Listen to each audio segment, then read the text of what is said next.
One thing that I would like to start the discussion with is about that, what you said about you don't know I am. Because understanding what Bhagavan means by that is, if you understand that, it'll make so many things clear. So Yeah. shall I start by explaining about that? Yeah, and I just Yeah, to make yeah. sure that, just to make sure. So Yeah. when I was saying, I don't know, I am, Yes. okay, so I will say it again, just when let's say I practice self-investigation, sitting Right. down, closing my eyes, not bothering about thoughts or anything. Yes. So when you say that we know I am, I was like, okay, well, this I am that I think it is when there's nothing anymore bothering by, just this kind of, I know you don't like the word nothingness, but when there's no more environment bothering, when you're not bothering about thoughts or movements or whatever would be there, and then it's just quiet. It's very quiet and it's silent. So I was like, is it what he's saying? Is it the I am? Not experienced as fully like Ramana, or not like that, but is it on which I'm supposed to investigate? Is it that space which is not a space? That's why it's so hard. I mean, whatever word never works. But so I don't know if it's clearer, but I was like, what is I? If it's not that, then what is I am? I don't know I am. Right. Me as the body mind. Okay, so that's it. Okay, right. It's much simpler than that. Yay. Do you cease to exist when your mind is not quiet? If I cease to exist as body mind or as No, I am? if I'm not talking about body mind, I'm talking about you. Do you cease to exist when your mind is agitated? Literally not. No. Do you cease to exist when your mind is quiet?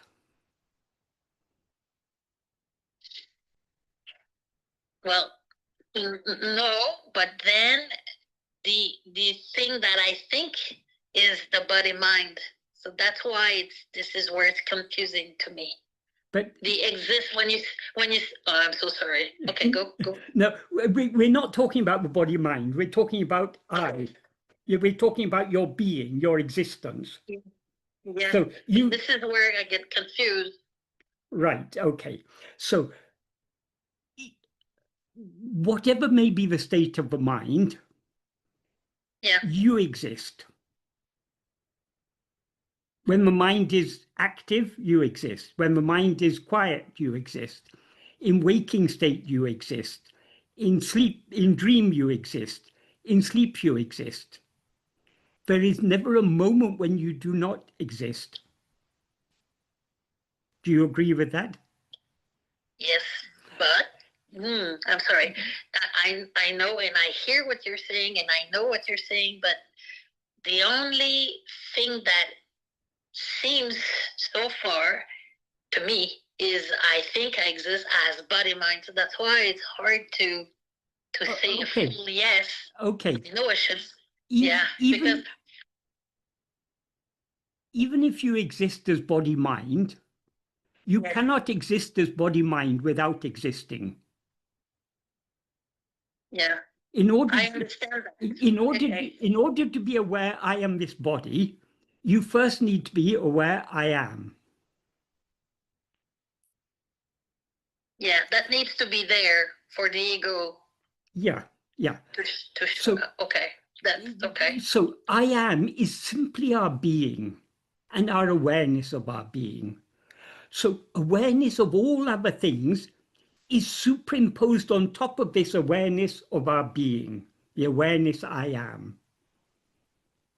So whether we're aware of other things or not, we are always aware I am. Now we're aware I am. In dream, we're aware I am. Even in sleep, when we cease to be aware of anything else whatsoever, we continue to be aware I am. But, so I am aware, but still thinking I am as the body mind, right? Yeah, but you're thinking that you have a body mind comes after. I mean, that's something that comes and goes. You don't always think you're the body mind. In waking state, you think you're this body. In dream, you think you're some other body. In sleep, you don't think you're any body at all. But whether you experience yourself as a body or a body mind, as you say, or not, you always are aware of your own existence.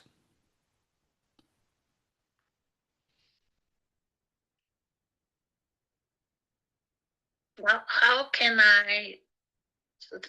Well, you're going to tell me it's the self-investigation that does that. It's because when I hear what you're saying and I hear it, the only thing that comes is when you say you are aware. It comes back to me, Joanne, thinking I am aware. There seems not to have any space between both.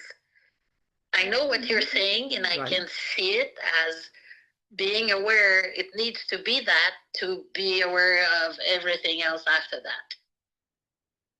Joanne, the person Yes. Joanne, the body, the mind, these are things that appear in your awareness. They appear and they disappear. They appear in waking and in dream. They disappear in sleep. So they are something extraneous to yourself, to your being. Your being does not depend upon this false identification, I am Joanne. Yeah. And the only way to make sure that I know I am, or that I get not confused about what I think I am, is by self-investigation. Yes, but what we need to understand, the first thing we need to understand is that we know that we are. We may not know what we are. In fact, we don't know what we are because we mistake ourselves to be something other than what we are. But exactly. So though we don't know what we are, we know that we are. That is the starting point. Clearly understanding all we need to start with is this awareness, I am. And that everyone has, everyone is aware of. In the song Atma-vichara, that's, I think I told you about that. There's a separate book about it now. There are also a series of articles on my blog about it. That is a song, but it's a particular style of song in which there is what is called a pallavi and an anupallavi. That is a refrain and a post-refrain. The refrain and post-refrain were composed by Muruganar. And Muruganar gave them to Bhagavan and asked him to compose the verses to go along with it. So that Bhagavan then composed 5 verses, and those 5 verses are all elucidating what is said in the refrain and the post-refrain. In the refrain, what Muruganar says is, Aye atisolupam, Atma-vichara aye atisolupam. That means, extremely easy. Knowing oneself, extremely easy. That is the refrain. So that's what the song is all about. And in the post-refrain, he said, Atma, that is oneself, ourself, is what is so very clear, even to the dullest of people. And he refers to a popular analogy. In India, if you want to say something is very clear, you say as clear as an amla on the hand, on the palm. You know amla, it's an Indian fruit, a small sort of grape size. Yeah. So as clear as an amla on the hand is is a standard way of saying something is as clear as broad daylight. But what Murugan says is oneself is so very clear, but even the amla on the hand, it becomes insignificant compared to it. I mean, there's nothing that is as clear as ourself. Ourself means this fundamental awareness I am, our own being. Because we couldn't be aware of anything without first being aware of our being. I mean, in order to be aware, we have to be aware that we are aware. And in order to be aware that we are aware, we have to be aware that we are. So this awareness I am is the basis of all our experience. Everything else is just superimposed on that. But the basic awareness is this awareness I am. And this awareness I am remains unchanged, undiminished throughout all the three states, waking, dream, and sleep. We, because of our, in waking and dream, we are so interested in experiencing things other than ourselves, but we tend to overlook this I am. So we neglect it, let's say. We don't attend to it.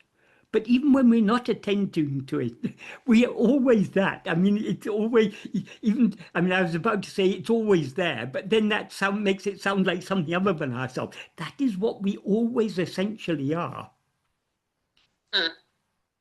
So that's the one thing we can never get away from. So if we understand this clearly, then what Bhagavan means when he defines self-investigation as always keeping one's mind on oneself becomes clear. Oneself means just this basic awareness I am, our being. That's all that is required to attend to that basic awareness. It's obviously not an object, it's not a thing, in the sense it's not a phenomenon. It's not something that appears and disappears, but it is the ground. It is the base of all experience. It is what we essentially are. Because as I said, Johanne comes and goes. Johanne appears in waking and dream, but disappears in sleep. So since you're aware, both when Johanne is present and when Johanne is absent, Johanne cannot be what you actually are. So self-investigation has got nothing to do with Johanne, got nothing to do with the body or mind. What is that which is doing the investigating is ego. Ego is that which mistakes the body and mind to be itself. But ego is not the body or mind. Because the body and mind, as Bhagavan says, they're jada. Jada means they're devoid of awareness. But the body is not aware of anything. The body seems to be aware because we who are awareness mistake this body to be ourself. But the body itself has no awareness whatsoever. Likewise, the mind. But here, when we talk about mind, we need to be a little bit clear about what we mean. That is, the term mind is used in many different senses. Often we use the term mind as a collective term to include all thoughts. Thoughts includes all the feelings, emotions, memories, perceptions, everything. All these collectively we call mind. But Bhagavan has clarified, though we use the term mind to refer to the totality of all mental phenomena, of all thought, that is, Bhagavan used the word thought to mean not just a mental chatter. He's using the word thought to mean mental phenomena of any kind. So it includes all feelings, emotions, perceptions, memories, all type of mental phenomena. So of all mental phenomena, of all thoughts, the first and root thought is the thought I. What he means by the thought I is ego. That is, ego is a thought, but it's a thought unlike all other thoughts, because ego is the subject. All other thoughts are objects. So other thoughts are all jada, they're all devoid of awareness. Ego is the only thought that is endowed with awareness. So all other thoughts, that means all other phenomena, because all phenomena are just thoughts according to Bhagavan, all phenomena depend for their seeming existence upon ego, because it is only in the view of ego that they seem to exist. So ego is the root of the mind. Therefore, what the mind essentially is ego. So often when Bhagavan uses the term mind, we need to understand from from context, in what sense he's using the term mind. When he says the mind knows the world, there the mind doesn't mean all the other thoughts. It means only this first thought I, namely ego.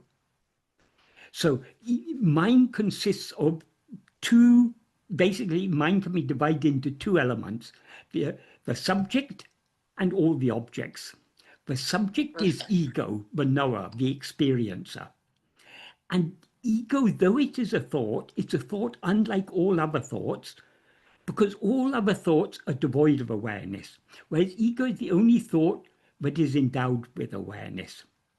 Ego is a conflation of awareness and all these adjuncts that it takes itself to be, this bundle of adjuncts called Johanne or Michael or whoever. So because ego is endowed with awareness, it can investigate itself. When ego is investigating itself, it's not investigating the body or mind. It's investigating what it essentially is, which is just awareness. And Bhagavan has revealed something about the nature of ego that, as far as I'm aware, has not been revealed so clearly anywhere before Bhagavan. It may be indirectly implied here and there in certain scriptures, but in no place is it explained so clearly as Bhagavan has explained it. That is, the nature of ego. Ego cannot rise. That means it cannot come into existence. It cannot stand or endure. And it cannot feed itself and flourish without constantly attending to things other than itself. But if the same... The phenomena, you mean? The phenomena, yes. So the same ego that depends upon phenomena for its seeming existence, in fact, we can put it another way. We seem to be ego so long as we are knowing phenomena. But if we who now experience ourselves as this phenomena-knowing ego turn our attention away from the phenomena back towards ourself, that's back towards our essential being, our fundamental awareness, I am, the nature of ego is to subside. So we seem to be ego only so long as we're attending to other things. If we turn our attention back towards ourselves to see, who am I, this ego? Ego, Bhagavan puts it in verse 25 of Uludunaptu, he says, when sought, it takes flight. That is, if we look to, we seem to be ego so long as we're looking at other things. When we turn to look at ourselves, there's no such thing as ego to be found. That is, ego subsides, and if we attend to ourselves keenly enough, ego will subside completely and dissolve back into its source, which is that pure being, I am. And that alone will remain. Is it, just to make sure? Yes. because if you go too far and then, you know, Yeah. sometimes No. That's the benefit of having a conversation. But I want you to question me, but only if you question me will it become fully clear to you. Yeah. So thank you for that.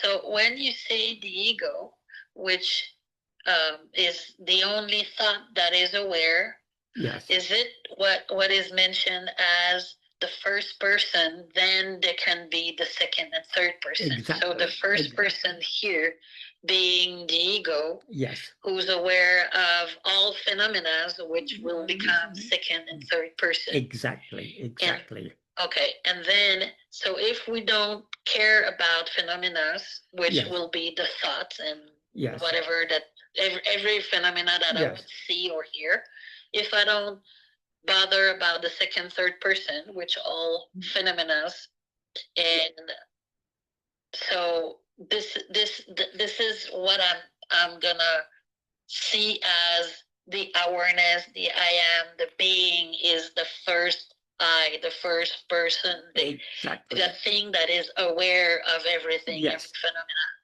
That is why Bhagavan gave us this very nice clue in Nana. Whatever phenomena may appear, he says whatever thoughts, but thoughts means all phenomena. Whatever phenomena may appear, instead of following that, we need to investigate to whom it has appeared. Investigating to whom it has appeared means turning our attention away from whatever has appeared back to ourself, the one to whom it has appeared. That is back towards ego. But when we turn our attention back towards ego, there's no such thing as ego to be found. So what had risen as ego will subside and we remain in our being.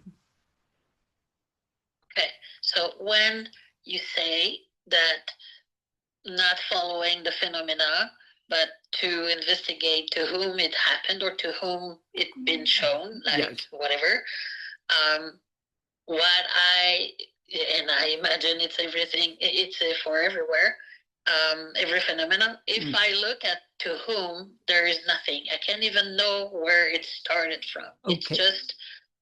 It's just like an idea that appeared from I don't know where, and it just disappeared. There is nothing, no thoughts or no trace of anything. Okay. Is it what it's supposed to be? Okay, when you say nothing, if by nothing you mean no phenomena, yes. No phenomena. Then no phenomena. But the reason I prefer to avoid the term nothing, nothing implies nothing. We are not nothing. We are something. No. Yeah. So we are the original thing. All other things, no trace of any thoughts or any phenomena whatsoever. There is just it's different if it's a physical like pain or something because it's very local and it's a pain in the body, let's say. But for a thought, but even if I look, according to Bhagavan, even that pain is a thought. Even the body is a thought. The whole world is nothing but a collection of thoughts. Yeah, but what I mean is, if it's just a thought as an idea, if I look for where it's coming from, who's having just disappears. There's nothing. I can't even trace where it started. When I'm saying when there's a pain, if I don't think of the pain, if I don't focus or if I don't bother, it doesn't exist because there's no focus on it. And I tried that many times. Yeah.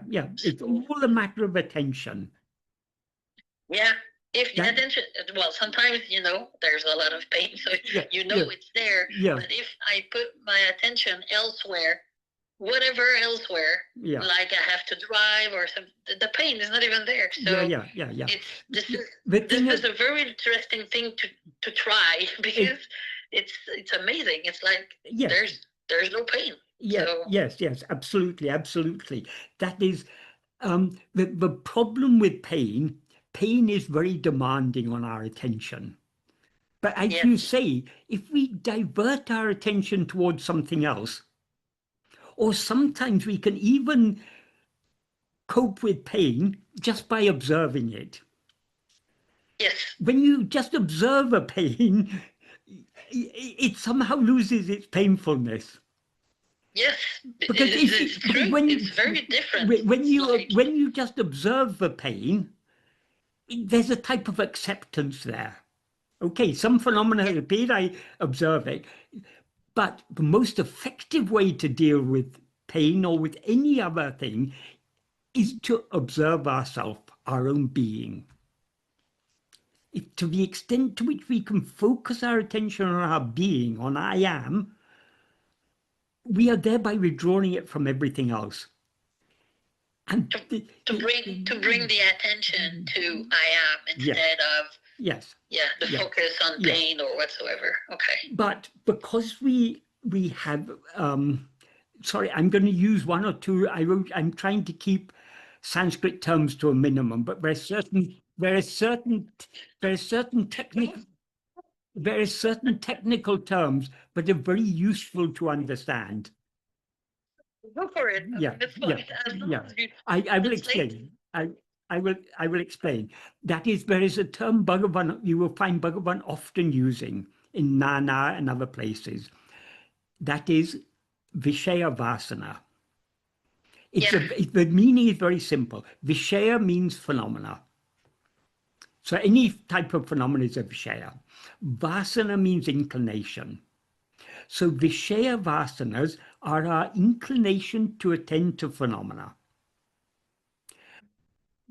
Because ego depends on attending to phenomena for its very existence, we naturally have strong Vishaya Vasanas. And it's these Vishaya Vasanas that make it seem difficult for us to attend to ourselves. Attending to ourselves, as Bhagavan says, it's actually extremely easy. But it seems to us to be difficult because we have so much liking to attend to other things. So when we try to fix our attention on ourselves, the natural inclination of the mind is to try to grasp something else. Because Yeah. attending to ourselves is just like stepping over a cliff. We know if we step over a cliff, if you're standing on the edge of a cliff, to take one step forward is very easy. Physically, it's an easy thing to do. But if you're standing on the edge of a cliff, you wouldn't be able to do it because you know if you take that step forward, you're finished. You're going to fall and become a nasty mess at the bottom. So what is extremely easy seems to be very difficult because of our reluctance. It's exactly the same with this self-attentiveness. Though it is actually very easy, when we attend to ourselves, we are literally putting our head on the chopping block. We are stepping over the cliff. So because as ego, we have such strong desires and attachments, which in their seed form are what are called Vishaya Vasanas, we are reluctant to attend to ourselves. So sometimes, for example, when we were talking about pain, to attend to something else may seem to be, at this moment, a more effective way to deal with the pain than attending to ourselves. Because as soon as we attend to ourselves, our attention tries to go outwards. But if we practice this more and more, attending to ourselves, as Bhagavan says in the same 6th paragraph of Nana, when he describes about if any thought appears, it's necessary to investigate to whom it has appeared. And if we investigate to whom it has appeared, it will be clear to me. And if we then hold on to that me, he says, if we investigate who am I, the mind will return to its birthplace. That means it return to its source, our being. And he then says, if one practices and practices in this manner, the strength of the mind to remain to remain fixed in its birthplace, in its source, will increase. So in this path, practice is all important, because the strength to hold on to the self-attentiveness will come only with practice. Because the more we practice this, the more we are weakening the Vishaya vasanas, the inclination to attend to other things, and we are strengthening the Sat vasana. Sat means being. So the inclination to attend to our being, and thereby just be, that is increased by this practice, and the inclination to attend to other things is decreased. So the practice of constantly turning our attention back to ourselves, this is why Bhagavan emphasized this, the need for practice so much.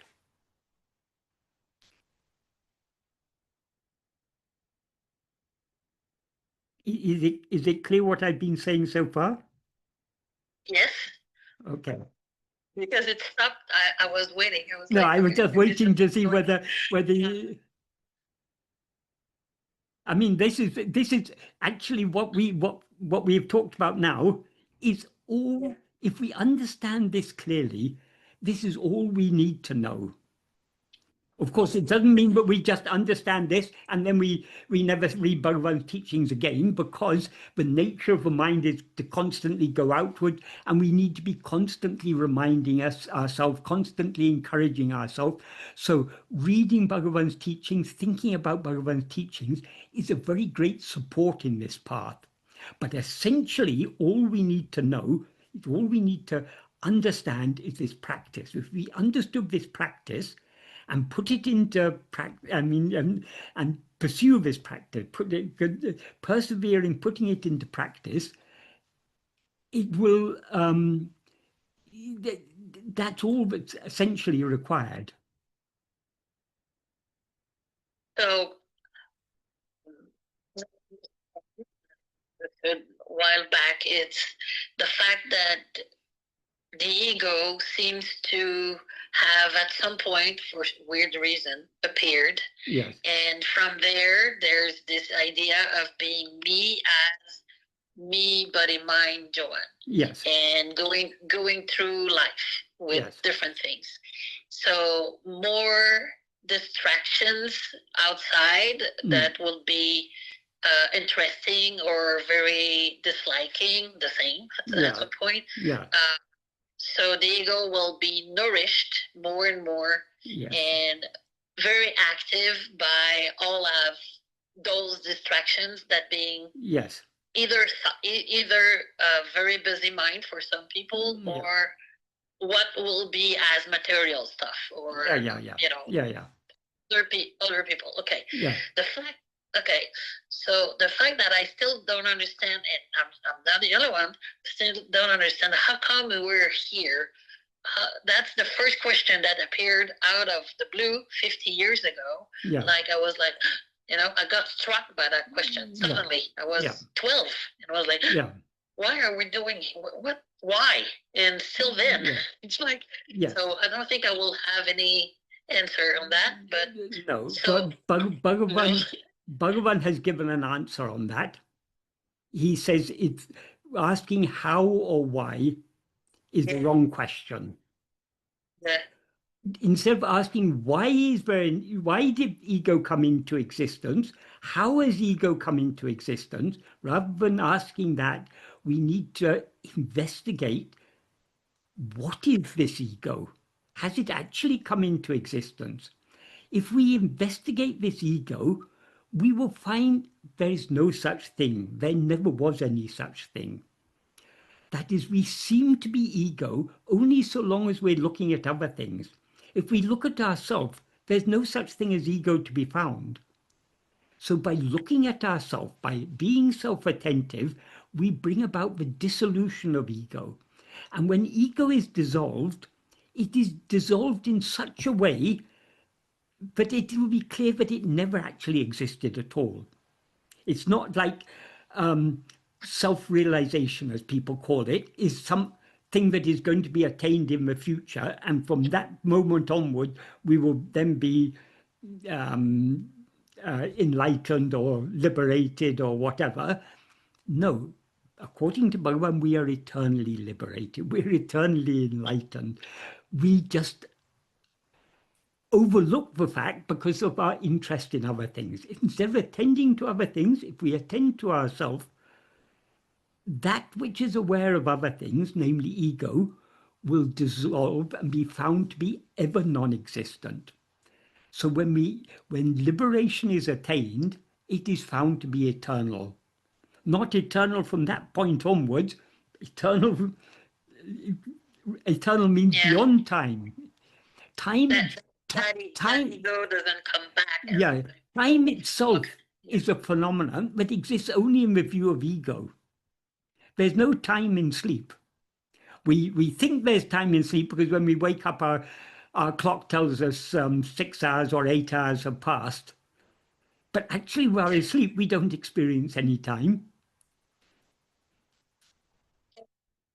Time doesn't. To me, the time is just something that we've put somewhere on paper to help for work or for this or for that. But time doesn't exist. Yeah. So long as we rise as ego, we experience an ever-changing flow of phenomena. What is sometimes called the flow of consciousness. But flow of consciousness is not a flow of consciousness. It's a flow of phenomena. Constantly, our whole life is just a flow of phenomena. In order for those phenomena to flow, in order for change to take place, in order for things to happen, in order for actions to be done, time is necessary. Time is that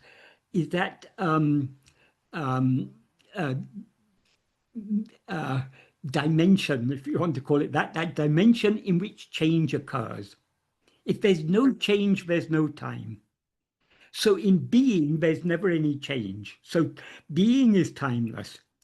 So it's only when we rise as ego, identify ourselves with this phenomenon, this person we seem to be, that is when time seems to exist. So can I ask you a personal question? Yeah, sure. Okay. So you've been knowing the teaching for, there's so much noise, it's weird. You've been knowing about 50 years now, the teaching? Yes. Okay. And so you've been knowing the practice itself, or the self-investigation itself for about 50 years too. Yes. But one thing, when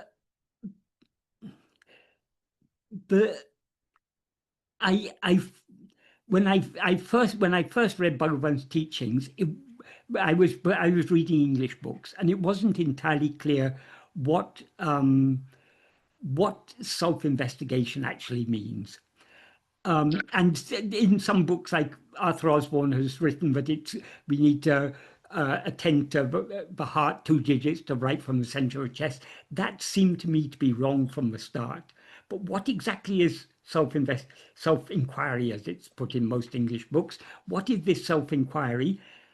I wasn't entirely sure until very soon after I came to Tiruvannamalai. I met Sadhu Om, and I read his book, Path of Sri Ramana.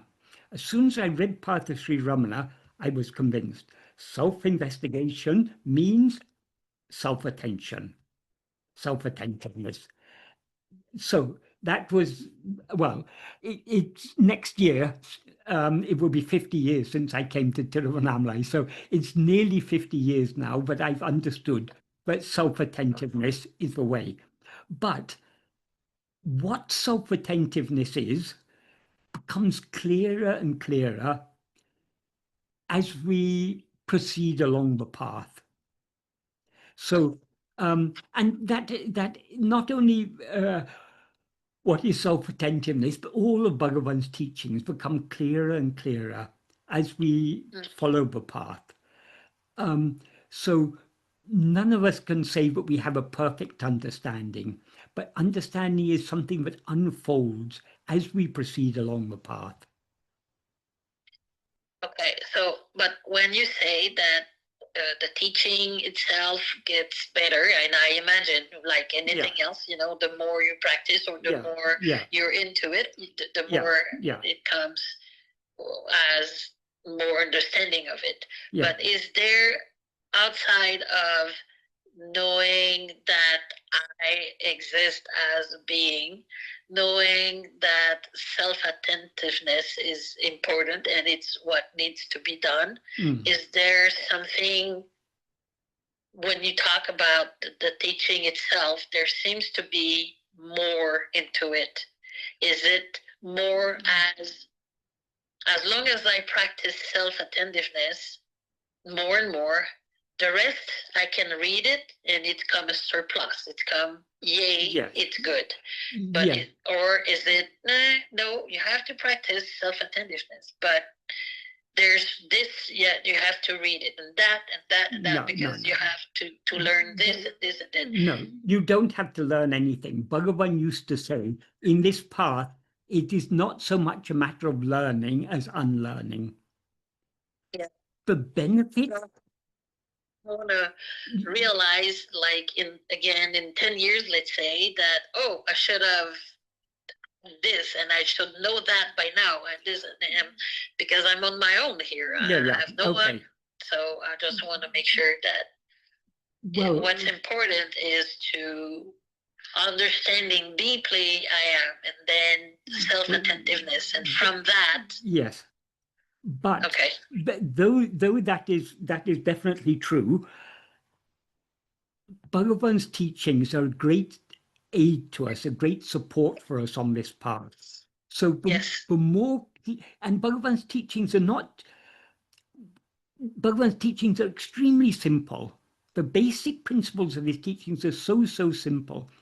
The reason people have difficulty understanding his teachings is because of having too many other ideas in the mind. Sadhu Om used to say, if you bring me a slate and ask me to write Bhagavan's name, if the slate has already got so many scribblings on it, first I have to wipe the scribbling clean, and then I will write the beautiful name Ramana. Yep. If I write the beautiful name Ramana over all the already existing scribblings, it'll just become another scribbling among all the other scribblings. Likewise, if our mind is full of so many different ideas, as most of us, I mean, almost all of us, we have so many ideas in our mind, so many preconceptions, so many beliefs, so many assumptions and everything. When we read Bhagavan's teachings, if we try and see them through the cloud of our already mind full of so many ideas and concepts and beliefs and so on, we don't see them clearly. So the more we can, that's why Bhagavan said it's a matter of unlearning rather than learning. The more that if we read his teachings properly and really pay close attention to what he's saying, that itself will bring about the unlearning process, because we'll begin ditching so many unnecessary ideas, and his teachings will thereby become clearer and clearer to us. So the more we jettison other ideas, other beliefs, and just focus on his teachings. I mean, essentially we have to focus just on our own being. But as far as understanding is concerned, I mean, the real understanding, if we're focusing on our being, the understanding will naturally come from within. But because our minds are outward going, it is greatly aided by if we read Bhagavan's teachings. And Bhagavan's teachings doesn't mean so many books have come out, so many books like talks where conversations have been recorded, but that's not really, that's maybe 5 or 10% of Bhagavan, maybe 5 or 10% of that is Bhagavan's teachings. A lot of it is full of extraneous ideas, partly because Bhagavan answers questions, that is, Bhagavan gives the appropriate answer to each person. So if not everyone who comes to Bhagavan comes to understand his teachings. They come with so many problems. And he, so as Bhagavan used to say, there cannot be on teaching en masse. Teaching has to be according to a taught. So a lot of the answers Bhagavan gave when people asked questions were not necessarily his pure teachings. They were answers that were appropriate to the needs of that person at that time. Yeah, That's one. That's one problem. The other problem with those books is the people who recorded them. What they recorded is not what Bhagavan actually said, but what they remembered of what they understood of what he had said. So if you've got a mind full of so many other thoughts, when you listen to something, you're going to mix up your own understanding, and whatever you retain in your mind will be colored by your already existing ideas. So like Murugan used to say, when people asked Murugan what his opinion of talks was, he talks a good book or something. Whenever people used to say, Murugan used to say, it's a little bit of Bhagavan and a lot of Munagala. Munagala Venkataramaya is the person who recorded talks. So that's Murugan put it very succinctly. It's a little bit of Bhagavan and a lot of Munagala. That means that the recorder is bringing in so much of his own. It's inevitable. If after this conversation, if you and I both try to write down all that has been said in this conversation, we will each what we retain in our mind is what we understood of it. So Bhagavan's teachings are very simple, but they're also very deep and very subtle. And when Bhagavan talks, he talks in a very nuanced way. So unless you have the clear understanding, you're able to pick up all the nuances, you're going to what you understand is not going to be exactly what Bhagavan intended. So that is why Murugan said his comment on talks was a little bit of Bhagavan and a lot of Munagala. And so this is the problem with these books. So why I'm saying this, I'm not here to criticize other books. There are useful things in all these books. As Murugan said, yes, there is a little bit of Bhagavan there, but we have to sift through, and we have to be able to recognize what is the correct teachings of Bhagavan there and what is not, whether it's because he was answering people according to their needs or whether it was the understanding of the person who was recording it. But so to really understand Bhagavan's teachings, we need to read his own original writings.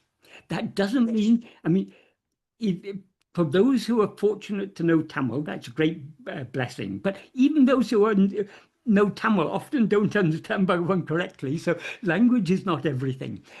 If you don't know Tamil, you need to find reliable translations. And Bhagavan hasn't written a lot. I think if you total it up, the original verses of Bhagavan come less than 300. That is, Arunachal Stuti Panchakam, the 5 hymns, consists of the first one, Aksharamala, 108 verses, then 9 verses, then 11 verses, then 8 verses, then 5 verses. So what's that? That's 20, 28, 30. It's about 140 verses or so, 140 to 150 verses in Arunachal Stuti Panchakam, the 5 hymns to Arunachala. Then there's 30 verses in Upadesha 40 verses in Uludunapadu. The supplement to Uludunapadu Anubandham is a mixed bag. Some of them were original verses by Bhagavan, some of them were verses he's translated. But even if we take them all as Bhagavan verses, that's another 40. And then there's Appalapattu, the song he sang for his mother about how to make appalam, that is papadum, or I don't know if you know the Indian food, papad or papadum, or they have so many different names. In different parts of India, it's called different names. Bhagavan wrote a song giving a recipe for making giving instructions how to make a papadam, but it's all he's using it, doing it all as an analogy for the spiritual path. He wrote that for Bhagavan, his mother. That's 4 verses. Then 5 verses of Atma-vichara, 5 verses of Ekatma Panchakam, and then some 27 other miscellaneous verses. So total, it's maybe 250 verses or so. Total is and of course the 20 paragraphs of Nana. So it's not a huge volume we need to know, but the more we are familiar with these works, this will help us in this process of unlearning. That is it, and though if we understand these works correctly, the same Bhagavan in all these works, whether it's in the devotional works of Arunachal Panchakam or the more philosophical works of like Upadeshundi and Uludunapadu, essentially the message is the same throughout. So if we understand the basic principles of his teaching, that's all there is to it. So when Bhagavan said it's a process, it's not so much learning as unlearning. That's really true, because if we really understood Bhagavan, we are relieving of ourselves of so much unnecessary mental baggage. Yeah. Part of the reason why Bhagavan's teachings appeal to me so much is I'm a very simple person. Give me complicated things and it doesn't appeal to me at all. I love simplicity. I love clarity. And Bhagavan is so simple. If you see all the books on philosophy, I mean, whether Western philosophy or Eastern philosophy, there are volumes and volumes and volumes. On the Upanishads, so many people have written so many commentaries and commentaries on commentaries and all these things. And Western philosophy is huge. It's all just more and more complication, whereas Bhagavan has simplified it. Bhagavan has given us the essence of, that is, philosophy is useful to the extent to which it turns our attention back to ourselves. Yeah. So Bhagavan has distilled the essence of all the philosophy of the world, all of Vedanta, and given it in a very simple form. What is the basic principles that we need to understand? For example, he makes it so simple. In verse 26 of Ulunabdu, he says, if ego comes into existence, everything comes into existence. If ego doesn't exist, everything doesn't exist. Why is that? For the simple reason that everything, that means all phenomena, exist only in the view of ego. So in the absence of ego, there are no phenomena. Phenomena appear only in the view of ego. So when we rise as ego, all this entire world comes into existence. When we don't rise as ego, as in sleep, there's no world, no body, nothing. There's just pure being.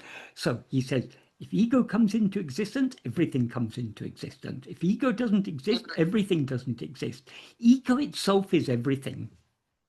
Just as in a dream, the dreaming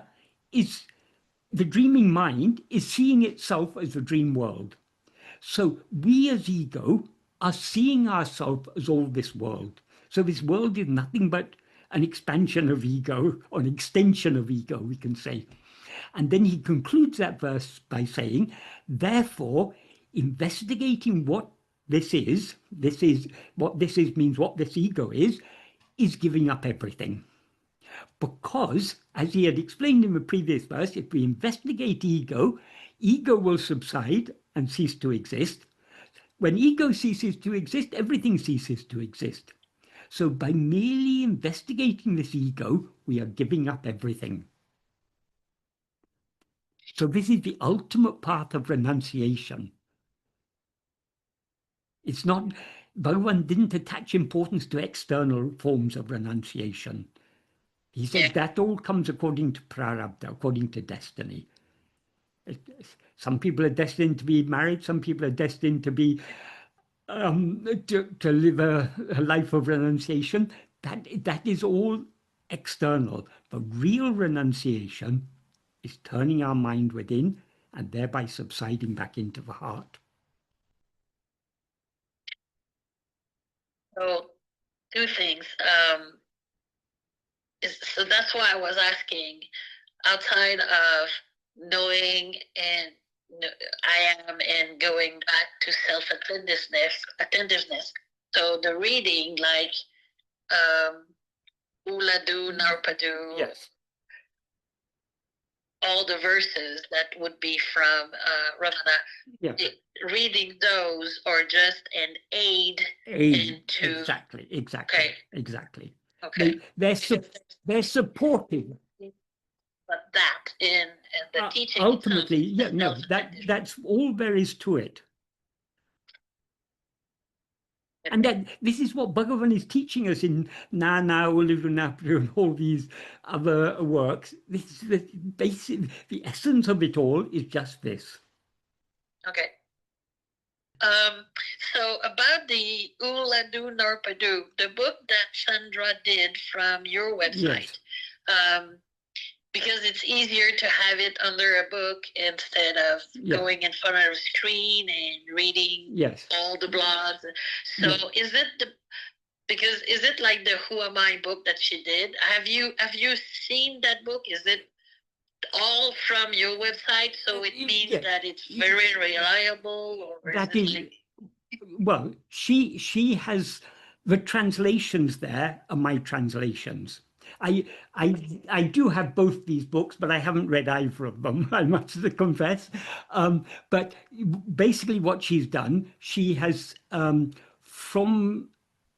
she had gathered explanations that I've given on each of the verses, in the case of Uludnaplu, each of the paragraphs in the case of Nana. She's gathered my explanations from written sources, that's from my blog mostly, and also from the videos. So she has transcribed explanations from the videos, and she has also taken from, and she has compiled them.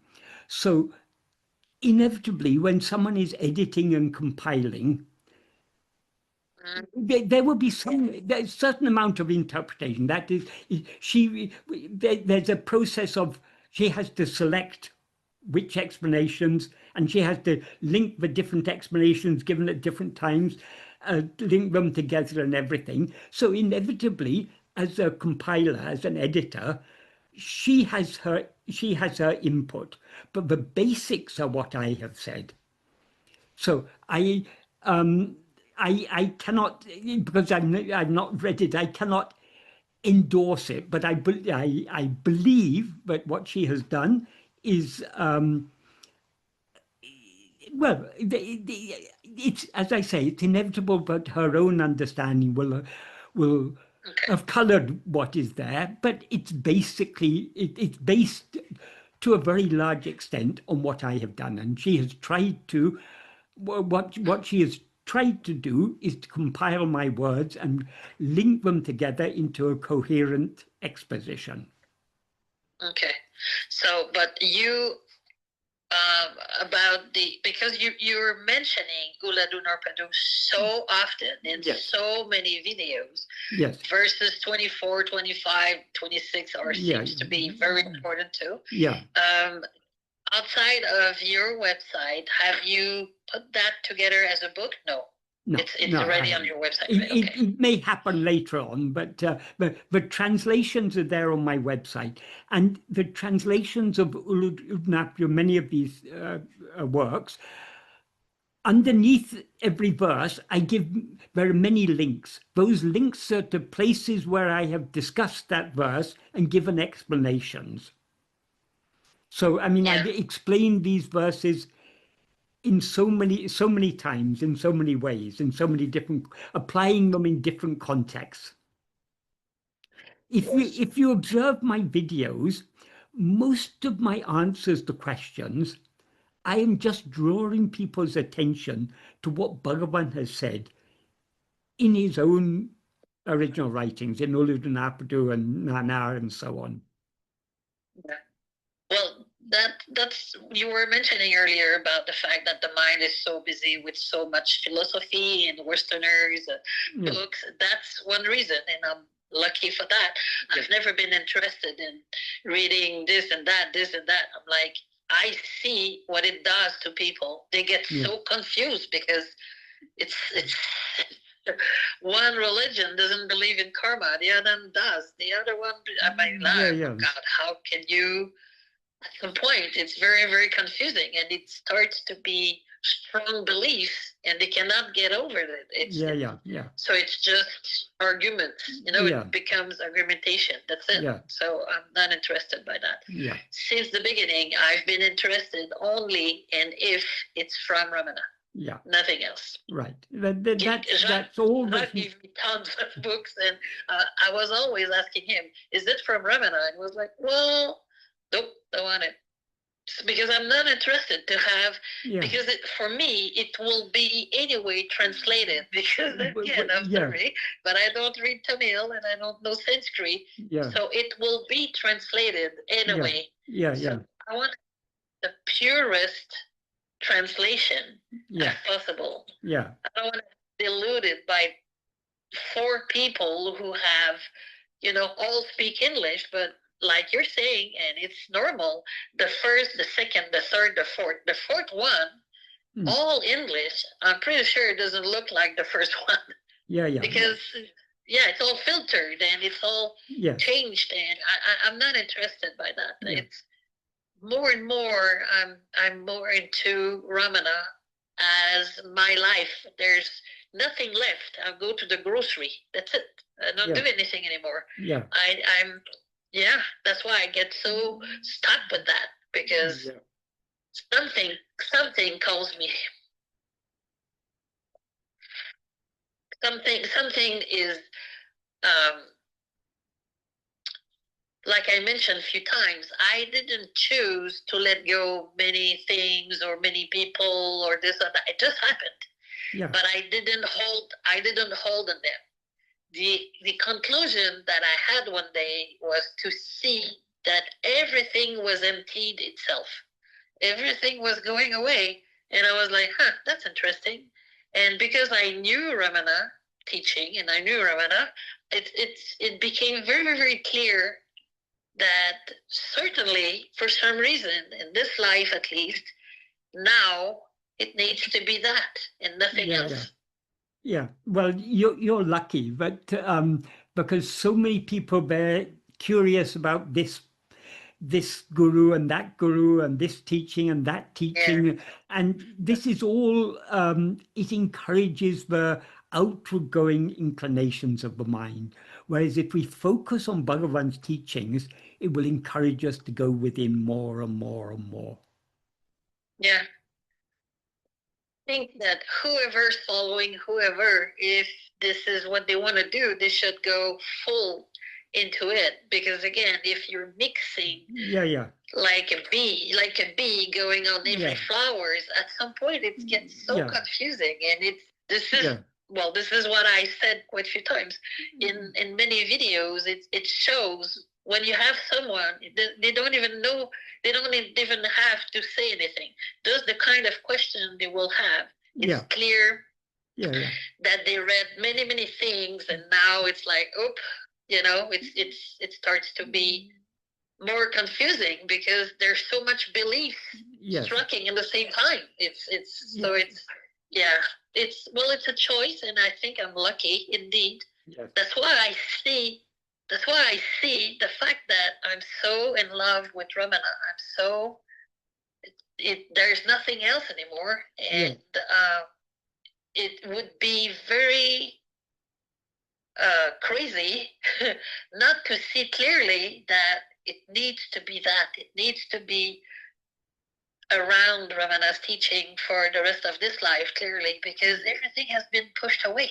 It's the path is clear.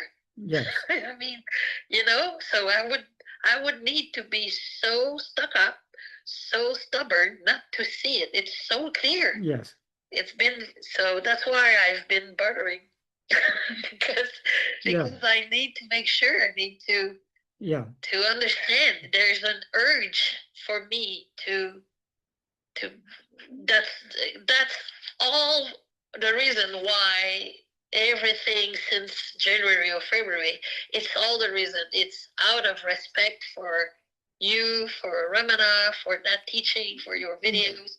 And it's always because I see it as it is so important to be true to ourselves while doing this kind of path, because this is not like deciding to do a meditation on a candle in front of me. It is it it has nothing to do with chakra and Reiki and this and that. It's so important. Yeah. It's well, it's almost death and life. I mean, it's there's nothing outside of that. Yeah. What's more important than that? Yes. Well, and, I hope this discussion today, I hope this has helped to confirm your understanding. Well, thing that ever I will send a question to Chicago or Houston or okay, I'm not saying that I won't ever, but I'm gonna keep this recording for sure. Yeah. What I see is, well, I go back to that again. When I close my eyes, I'm gonna go back there. When I close my eyes and I don't bother about phenomena. Yes. We're gonna use the word phenomena. So I don't bother about phenomena, even if there's a name. So then there's resting, right? It's this. So the inquiry about who am I is just resting, or is there something else to do? If I that is the means by which we rest is by keeping our attention on ourselves. Okay. Always keeping the mind on oneself, as Bhagavan says in Nana. And myself being no phenomena. What is not phenomena? That to which all phenomena appear. That awareness in which all these things appear and disappear. What we are trying to attend to is that which exists not only in waking and dream, but also in sleep. So what remains in sleep? Just you, just your own being, just that fundamental awareness I am. That is what we need to hold on to in waking and dream. Okay. So when I do self-inquiry, or even when I'm listening to you or your video, when it's been like that for a few years, like many other time in this life, something happens very like nanoseconds and my life has changed. Boom, finished. Yeah. Something. Just there's quite a few times in this life that something like poof happened and it cannot go back. So there's a moment years ago that I realized that I was listening to someone, very agitated candidate for an interview. She was like under drugs and it was very stressful, but I was not stressed, and not even that. I was not thinking. Nothing was going on. Very quiet. So since then, I realized that I can watch your video, can listen to you, and there's no backlog of thoughts. It's just very quiet. Yeah. So when I do sitting down for self-investigation, it's the same thing. It's very easy. I'm not saying that there will be no phenomena at all, but it's kind of easy to also be very silent and quiet. And it's from there that I'm asking, is it how it's supposed to be? And is it what it's supposed to be as self-investigation? It's to not bother about a phenomena, but to stay quiet in some way, you know? Yes, it is staying quiet, but there is not quiet as not thinking. I'm not trying not to think. I'm not trying anything. It's just very quiet. Yeah. Okay. That is there's no effort of anything. I'm not yes.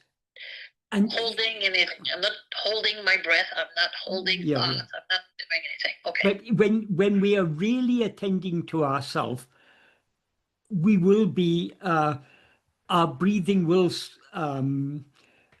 Slowly. it will reduce. But if we notice that, then our attention has gone outwards, and it'll. So unnoticed to us, there will be restraint of the breathe, a natural restraint on the breathing, because as the mind calms down, the breathing will calm down. That's just the nature of things. But that's not our concern. Our only concern is to know who am I. That is to know our being. So we need to keep our attention on our being. And one important thing to remember, this isn't something for which we need to sit down. It isn't something for which we need to close our eyes. Even now, when we're talking, or whatever we may be doing, when you're going to the grocery shop to buy your groceries, when you're doing your cooking, when you're having a bath, when you're whatever you may be doing, we should, as much as possible, try to hold on to this self-attentiveness. There is a sentence in the 11th paragraph of Nana in which Bhagavan says, and do you understand what is meant by Swarupa? Swarupa means what we actually are, our own, our real nature, yes, ourself as we actually are. So he said, until one attains Swarupa, if one holds on to uninterrupted remembrance of Swarupa, that is self-remembrance, and that alone is sufficient. So all we need to do, whatever else we may be doing throughout the day, we need to try to hold on to that self-remembrance. And if we are practicing this, I mean, if we're trying to do this throughout the day, the times when we have nothing else to do and we sit and maybe close our eyes or whatever, we will find we'll be able to go deeper than if we were all the time letting our mind wander here and there and getting agitated by every little upset in life and all these things. Then when we sit for closing our eyes, that will continue. But if we are holding on to this self-remembrance as much as possible throughout the day, when we sit just to be quiet, we will find that we'll go much deeper. So, and when we go much deeper, it'll be then easier to hold on to that self-remembrance at other times. Yeah, I was just mentioning that as an example. Yeah. This morning, it's funny because I went for a walk this morning and I was bringing it, all the time. Let's say I was walking and I was walking is a very good time for this.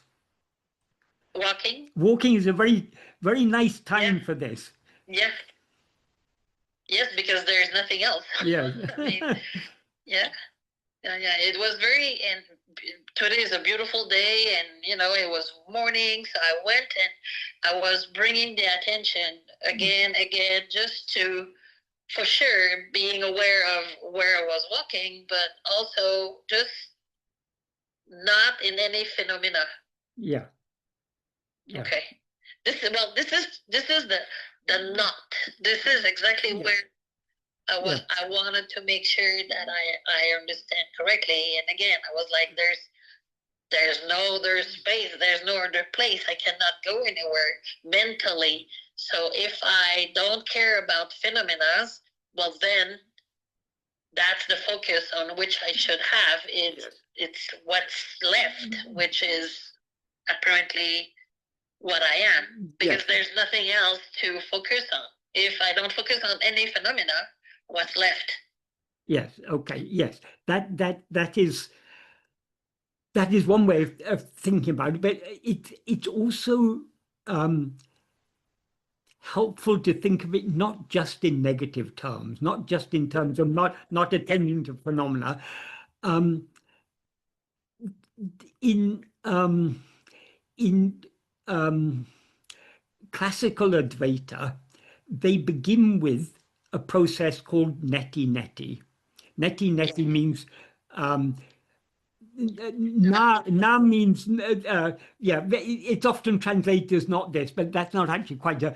It's difficult to translate into English because neti is a combination of two words, na, which means not, and iti, which means thus.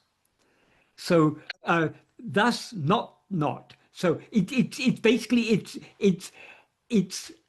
all it is the that is, before we start, we first need to understand what we are not. So long as we think we have a body and mind, if we're asked to investigate ourselves, we'll be investigating the body or mind. So we need to have a clear understanding. We need to distinguish ourselves from all other things. So we are eternal. All phenomena are ephemeral. That's why the first thing you asked me about those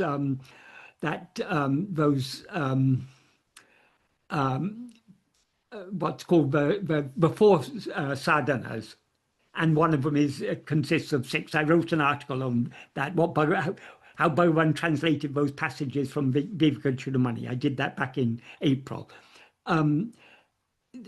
So that the first one is nitya anitya vastu viveka. That means distinguishing the eternal from the ephemeral. What is eternal is only ourself. Everything else is ephemeral. Everything else appears and disappears. So that's one way of distinguishing ourselves from all other things.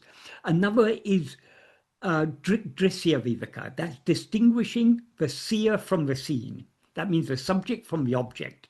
We are the knower. Everything else is known. So but we need to recognize that we are not any phenomena, anything that is known. We are that which knows everything. So like this, and then there's analysis of the 5 states and analysis of what is changing and what is unchanging, all these things. These are all aids to help us distinguish ourselves from all other things.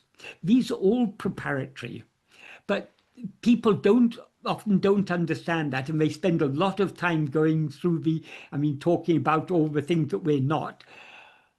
Sadhu Om used to say about this, Bhagavan's path is not neti-neti. Bhagavan's path is iti-iti. That is, it's not negative, it's positive. Of course, Bhagavan Sadhu Om didn't mean that we don't have to distinguish ourselves from other things, but that's just the beginning. That's just the preliminary prerequisite. We obviously need to understand what we are not before we can start investigating ourselves. But having understood what we are not, then what are we? We are just that, as Bhagavan says in Nana, we are just that basic awareness that remains when everything else is removed. So Bhagavan doesn't talk about rejecting other things or trying to avoid other things. He simply says, attend to yourself. Because to the extent to which we attend to ourselves, our attention is thereby withdrawn from other things. So it's a very positive path Bhagavan has given us. He focuses on saying that not bothering about phenomena, it's to attend to myself. Yeah, exactly. If you want to get rid of what is unreal, all you need to do is hold on to what is real, and the unreal will drop off of its own accord. What is real is ourself. What is unreal is everything else. Both other things are not holding on to us. We are holding on to them. That's why we seem to be in bondage. So all we need to do is hold on to ourselves. To the extent to which we hold ourselves, we let go of other things. When we let go of other things, they drop off. So it's a very, very positive path. Bhagavan focuses on forget about what is unreal. We need to understand everything else is unreal. Once we've understood that, what should we do? We should ignore the unreal, hold on to the real. We don't even have to ignore the unreal, because if we say ignore the unreal, if I try to ignore something, then my attention is on it. It's a self-defeating process. All we need to do, attend to what is real. and the unreal will. You not to think about purple. Yeah, or not to think of a monkey when taking the medicine. Okay, so I have because I don't want to keep you too long. I have a question. Something we talked a little bit long ago. It seems years ago. It's personal again. Do you? So let's say you would have to go back to Tiru, living there, because you were mentioning at some point that for sure, if Bhagavan wanted you, you would go back to. Okay, this is something you would like to. Yes. Okay. Would you live at the ashram or would you live somewhere else? Probably not in the ashram, because I would want to be independent. I would want to be independent, certainly. But it's best not to get involved with people or with groups or with organizations or anything. That's inviting trouble. But about me returning to Tiruvannamalai, I don't know whether that will ever happen, because when I lived there throughout my 20s and 30s, up to the age of 40, I was living there. My health was different at that time. Now I'm that much older. One thing, I now have a lung impediment, and I have found when I visited Tiruvannamalai a few years ago, it's if I were living there, I would have a lot of difficulty with the dust and polluted, and also, but I mean, it's also because it's a much drier climate. It's a more dusty climate. If you walk down the street, and because of my lung condition, my lungs no longer have the ability, when I breathe in anything, they no longer have the ability to get it out. So if I'm in a very dusty place, or I'm very, very sensitive, for example, if